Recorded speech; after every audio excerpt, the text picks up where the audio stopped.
Hello, welcome back to the space.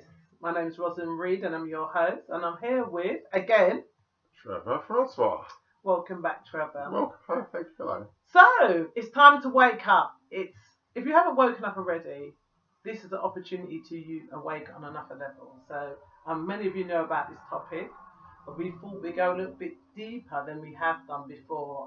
We did do our first show talking about the brain, and we wanted to continue that subject around the mind and the brain. So this episode is about, what is our subject? The subconscious and the conscious mind. Yes, so we're going to discuss about the conscious and subconscious mind. So maybe some of you don't kind of really understand what the difference between the two is. So your conscious mind is the things that you're aware of, and a subconscious mind is aspects of your brain that you are not aware of. They're things that are within you, but they're not things you constantly get thoughts about without doing some sort of technique to awaken them. So it's one of the things that many people use is meditation. So where should we start, Trevor? It's quite a deep kind of subject in relation to it, because conscious and subconscious, we have to assume that one is conscious is what's present, what's now, what you're aware of. The subconscious is all the kind of behavior type things that manifest when you're doing something that you're not really aware of. They occur every day, but that's the kind of that thing that underpins all your attitudes, all your behaviors, and so that's what this is like. What we call it's your display, your public display, is controlled by your unconscious. So your behavior, all your behavior is unconscious. Okay, so let's take it back a step for our viewers out there. Okay. So let's take it back a step. So No problem. we got a brain. Yeah. It sits somewhere. Usually it sits inside your head. Usually. Sometimes we have to question some people where their brain might be at in some instances. And then we have the mind. So the brain is... What the mind does. Okay, so the brain is an organ. Yeah. And then what's the mind? The mind is... it's a difficult thing to quantify, to actually say physically what it is. But it is... for the want of a better... It's really difficult. It's really difficult to translate. It's like, if you for want of a better word, it's like the spiritual entity of your being. That's the mind. That's the controlling. That's the element of your mind. It's kind of the spiritual aspect of your being. Okay, so because I was been reading a lot, and they were saying that the mind is actually larger than the brain. Yeah. And it's quite elusive. Yeah. And it's the activities of your brain. Yes. So that's right. It's activities. Your mind shows up in the activities that you do, that the brain does, that directs what the brain does. So your mind shows up there. But in a sense, it's something you can't actually put your finger on. It. No. So when we're talking about the conscious and subconscious, we're particularly talking about the mind, not the brain. Not the brain, as an organ. Yeah. So we're talking about the activities or the things that happen. These two different aspects of the mind. Yeah. So in terms of conscious, so how would you give an example of your consciousness? Well, being conscious. Being conscious, being aware of what's in front of you right now, being present. And I know that sounds really quite simplistic, but actually being there with it and not thinking about something else. Okay, so that's being conscious. But conscious is also being aware is is what you think. Yeah. Conscious is what you do. Yeah. You said, well, I'm going to get up on consciously aware of something which I need to go and do. So that initiates you to your conscious mind initiates you to take action.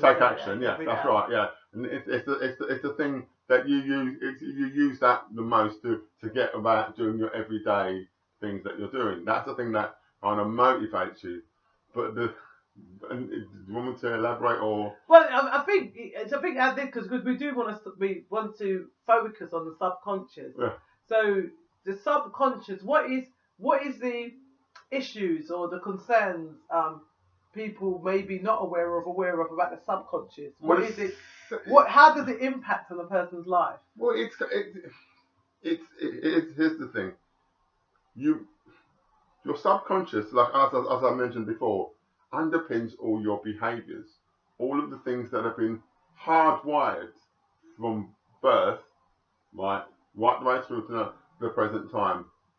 That your subconscious is kind of has kind of locked in all your behaviour patterns and how you are, how you think, what food you eat, when you're going to get ill, if you can take the sun. Your subconscious has all that under its control. So you know, unknowingly you are being you have free choice. You have a free choice, but your choice is already locked in to your subconscious. So whatever you believe to be your free choice, actually it's been predetermined in relation to your behaviours that were locked in at an earlier stage. Picking up on that, I went to a boot camp with a really great guy called Jerry Roberts, and he gave this analogy of a captain and a ship, a captain and a crew, not ship, T-P, and one of the examples, the diagrams he gave is of a circle with a circle in the centre, and then if that circle's cut in half, it's like the bottom half is your subconscious, and then within the subconscious, what happens when you're a child, young, maybe under 5, under 7, under 8, maybe up to that age, is the authority figures in your life. That's right. Influence you. Yeah. So they drop some seeds inside. As we get older, that half a circle becomes a full circle. So that's when our conscious mind, we become aware of who we are. Yeah. But those then elements are locked in. Yeah. Positive and negative, whatever they are, they become They're locked. in. And so what it made me quite aware of was the fact of when I'm doing something, is it something that I have decided or that really is already in my subconscious mind and I'm just acting out things I've been told? So, for instance, if you're told, and this is an example that was given, if you're told that you're no good, you'll never amount for nothing, you're a failure, you'll never do nothing, that gets locked in. What happens is after that, as you grow into an adult, you could still be acting on those beliefs. Yes, that's that right. Someone else has put in. Well, that's right. That's right. And whilst we all like to believe that we have free choice, actually we're governed by those locked in subconscious behaviours. So we're locked into them, irrespective of unless like you said, unless we do work on it to find out exactly what they are. When we're not going to know what they really are, because you've always thought like that because you can't remember a time when you didn't think like that. But the thing is you said that we don't know what they really are, but is that really true? As if you're like someone might say you're acting out of character or that you're behaving in a certain way and you're not comfortable with it, but you think it's you. You think that's who you are. Yeah, because you've not known anything different. You've not known experienced anything different. So for you, this is who you are. You've not had any other experience and other evidence to show, or kind of like witnessed any other behaviours or people's attitudes towards you that have shown you anything different. That you've been for you, this is who you are. What you display is who you are, and that's what you believe is who you are. So if that's the case, then why is it? We were talking before, and we was talking about there's so many motivational speakers, futurists, psychologists, spiritualists talking about the subconscious and alerting people and making people aware that people are deciding to actually look at that and start to make changes. So what is happening then? What is happening that all of a sudden there's more and more people who are becoming aware of something's not quite right? Well, the thing is, right, okay, due to the locked-in nature of your subconscious behaviours, from you are prone to being manipulated. You can kind of you've been it's like pre-programmed sets of behaviours, social behaviours, etc. have been pre-programmed, so they can be manipulated externally. So things that you've always thought that were locked in at a lower level are things that you were told by authority figures, your parents, etc., etc. Ideals that they had enforced on them by somebody. Do you know what I'm saying? So you can be because that's in your subconscious. That even though you may be thinking a particular way, you act out these things, these behaviours, so you're quite easily manipulated by different mediums in relation to that. That's all. Yeah, I understand. Yeah, that point. But my question to you is that how comes at this point in time in history, or this point in time in my life, people are becoming aware that something's wrong and they want to change it? Why are people becoming aware that there's a subconscious aspect of themselves and they're looking for, there's so many people online searching and looking, and there's lots of talks online. You go to boot camps, there's motivational speakers, there's books being written about the subconscious mind. How comes all of a sudden people are becoming more aware there's something not right, and that thing is just beyond what I can physically touch, feel, experience? There's something else going on, and I want to tap into that. Why are people starting to tap into that? Why do you think people are tapping into that? For me, people want it better to understand themselves, because they believe that actually, I am these behaviours so thus far, but you always have a kind of idea. Sometimes those of us who have time enough to sit down, actually there's something that I'm missing a piece somewhere. There's something missing, and I can't quite tell you what it is. I can't put my finger on it, but there is something missing from this picture. And talking to any other people, a lot of people, because it's not kind of something they're not detrimental about it, but that people don't actually have time to stop and think about things. But it's like you have time to stop and think that there's something really missing from this. Is this all there is? Is this all there is to life? Going about doing this, going to work, and earning money, and like a nice car and house, and you're thinking, but is that it? Then what is the point of that? Just that existence. Nothing wrong with that existence, but it's in and of itself. Is that all we strive for? Aren't we just more than that?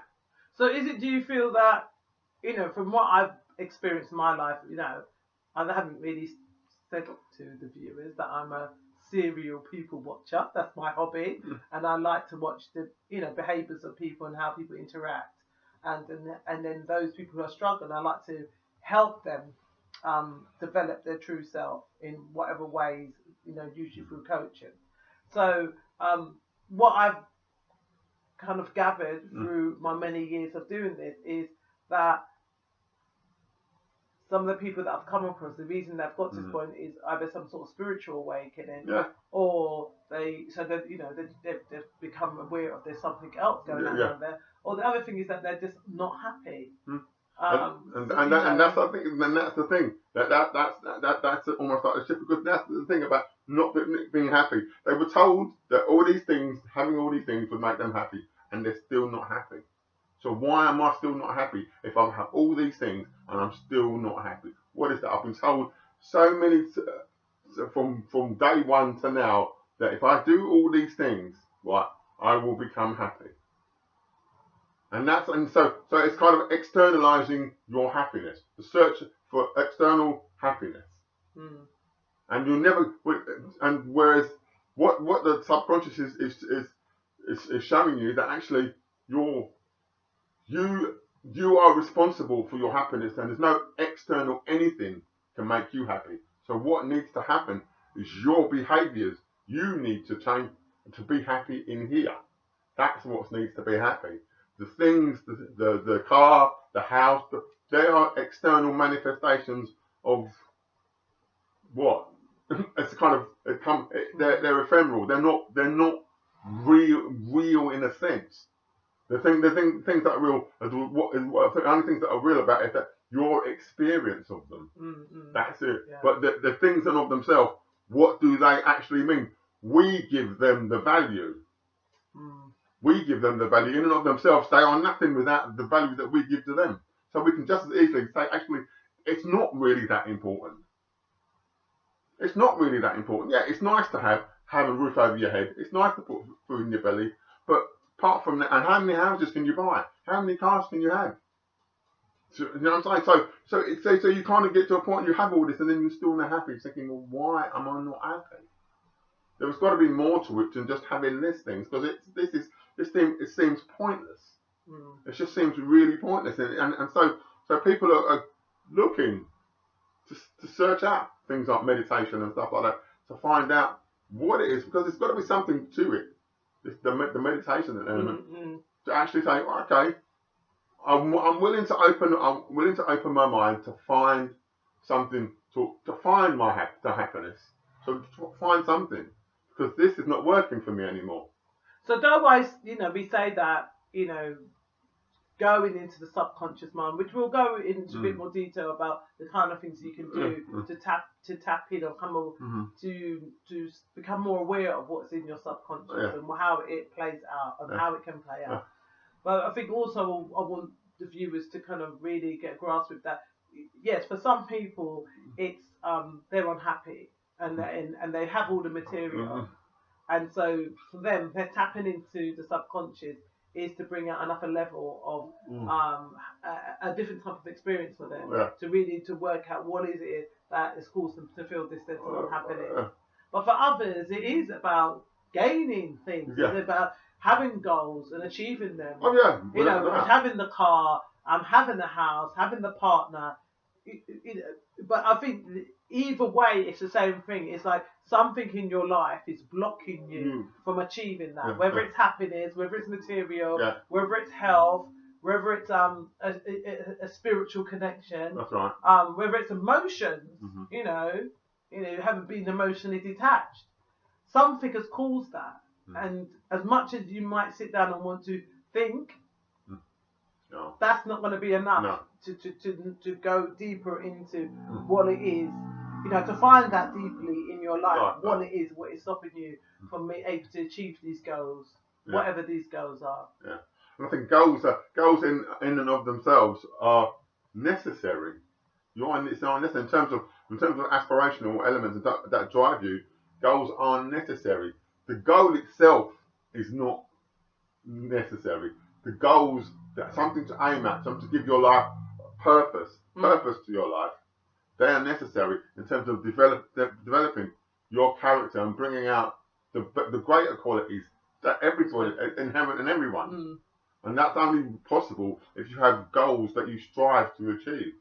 Well, they say, the victory is in the process, isn't it? So it's actually the process of going towards these things. We learn something about ourselves. We enrich our life more through going through that process, seeing what it is that is causing us to behave, speak, think in a certain way, which is, we're looking at things what are actually detrimental to your well-being. Yeah, absolutely. Yeah. And so, so moving on from that. So, those who are listening, listen because they agree at some sort of level that there is a subconscious aspect of our being. There's a subconscious aspect of our mind. So, I know that. You've told me that. I'm aware of it. I'm still stuck. What do I do? What do I do with this? What can I do? Well, here's the thing. It's kind of the I don't know. It's the Tibetan word for meditation, right? In actual meditation, the Tibetan translation means to become familiar with.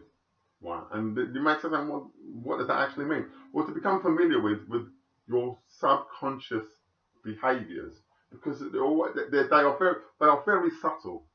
They're very subtle. They're things that you say that this is This is what you normally do. But these are the things that the minute you start to strive for greater, well, okay, your subconscious self set of behaviours is really telling you you can't do it.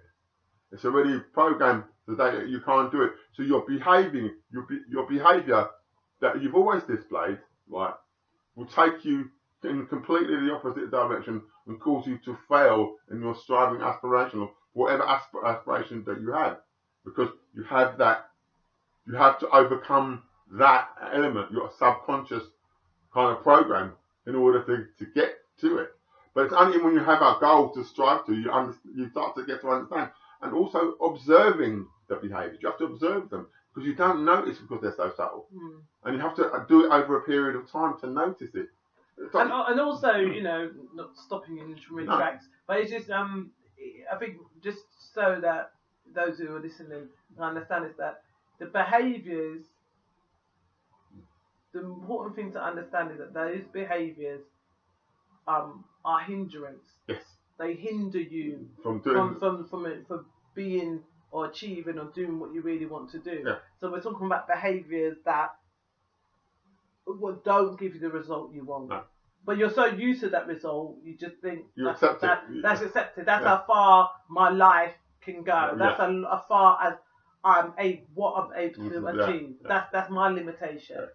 Where in the subconscious,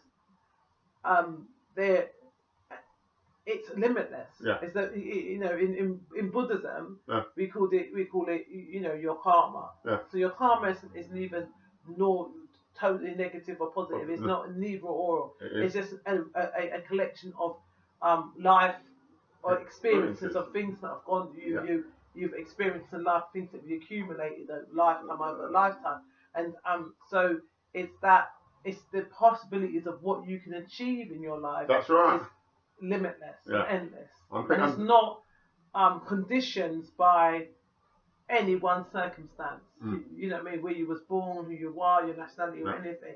It's that total belief that one, you deserve it, and two, that you can achieve it. Yeah, and that's what it's about making the subconscious work for you, because the programs in and of themselves are not the problem. It's the conditions that set the program up in the first place is the problem. The condition, the subconscious in itself, is the thing that if you're doing something perfectly naturally in relation to aspiring for something and striving to acquire, it can work for your benefit. But if you're aware of your subconscious negative tendencies, so it's kind of like reprogram your subconscious. So on this point of reprogramming, I was sharing with you a book that I've been looking into, and it's called The Genie Within by Harry W. Carter, and he talks about that. He has a lesson in the book where he talks about being able to reprogram your subconscious, and it's actually a physical exercise where you start to act out a role of where you're in control, and you totally go into a state of a meditative state where you start visualizing yourself. And this particular exercise was like you're on a stage, and you record this piece of text, and then you play the text back to yourself with your eyes closed, and you listen to the text, and you actually visualize being on this stage, doing this exercise with a director who's you. Everything is you within this thing, and believing that you can achieve this, and that through whatever you're doing, like reading this book, The Genie Within, that you can grasp things within the book, and you can become a greater person than what you are at present. And we're not saying people are not great, but greater than you are. So you can be great, you can be great, or you could feel totally, low. And so you take yourself up to another level. I think that's the thing. That's what we need to aspire to. That actually, that's what we need to aim for. That I'm greater than. It's the thing with the talk about the thing with the iceberg. It's all the most of the iceberg is under the stuff that you can't see. Yeah.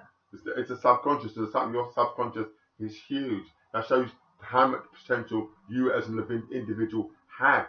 And we underestimate it because when Yeah. we talk about the Titanic and what happened with the Titanic, Yeah. they underestimated the size of the iceberg. Yeah, and that's You know? exactly. So we underestimate our potential.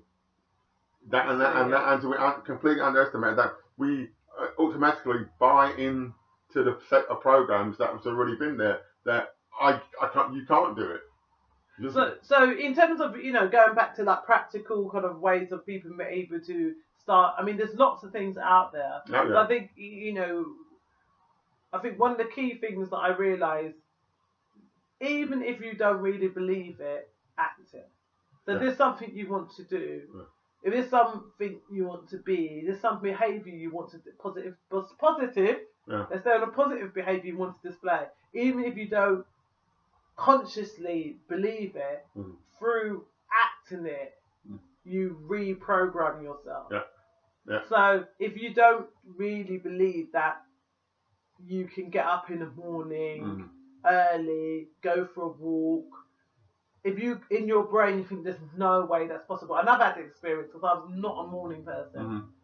So I just can't say I'm not a morning person. Yeah. But the more you tell yourself you're not a morning person, more, you stay a morning person. And that's what happened. And then what I decided was that I want to be a person of absolute freedom to do whatever I want when I want to do it. So I decided that I'm going to challenge myself to get up early in the morning. And I did. And I was getting up at 5:55 a.m. And sometimes it would be 6 o'clock or 5:30. But before I would never think I could do that on a regular basis. I can't remember how long I did it for. I did it for weeks.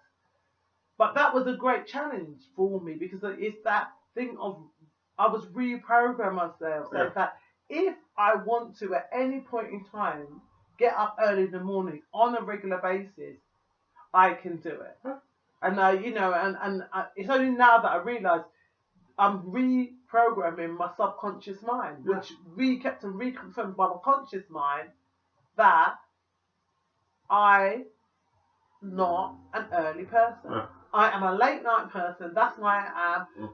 I function better at late. And then I realised that's a total limitation of myself. And I think that's we have to understand that